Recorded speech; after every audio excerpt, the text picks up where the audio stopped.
if we do not have peace and order, at if we cannot stop corruption, this government, no, nay, maybe our country will never, never, never develop. Ano po masasabi ninyo? Biro yan. Talagang yayariin ko kayo sa paghirap ninyo sa Pilipino. Galit ako sa inyo.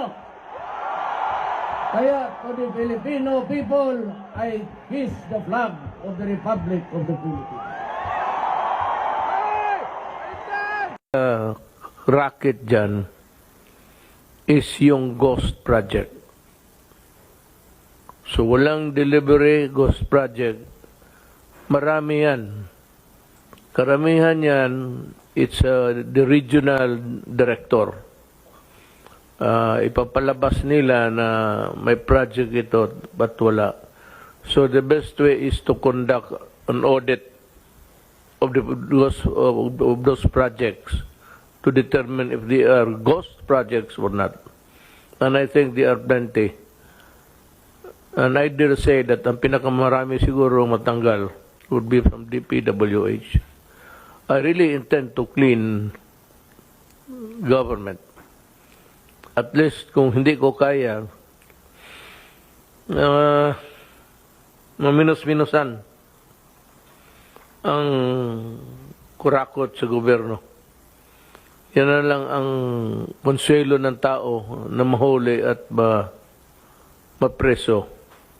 But most of this, yung misconduct, actually, that's the administrative term.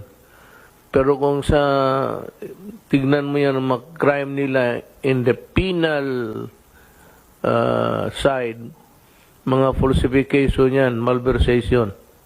But dito sa limited kasi ang ground, pero just the same. Pag gross dishonesty, ganon yan. That's embezzlement.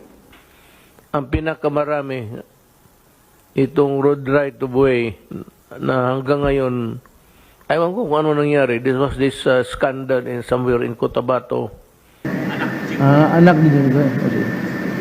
Si Jinggoy Estrada, wala man dito. Ang anak na si Janela Estrada. Siya ang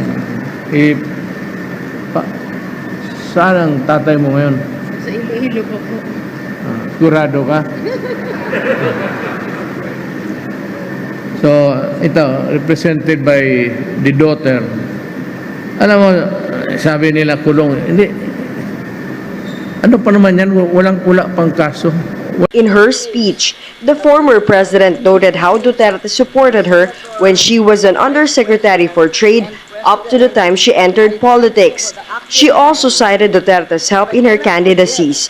But most importantly, she thanked Duterte for being the key to her release from detention. Jinggoy Estrada. Siya ang senador ko. I'd like to greet Senator Bong Revilla. A very happy birthday. Saludo ako sa iyo. Supporting the position of the minority leader. Thank you. So you vote no. So recorded. Big man. Thank you, Mr. President. Ano po masasabi ninyo? Sabi ko na hindi ko kaya itong corruption. Kasi kala ko, within the constitutional powers na binigay sa akin, kaya ko. But truth to tell, kung araw-araw na lang, pati every table, even if you give me 20 years, I cannot do it. Maghanap uli kayo ng Marcos. Well, I'm sorry, I'm telling you.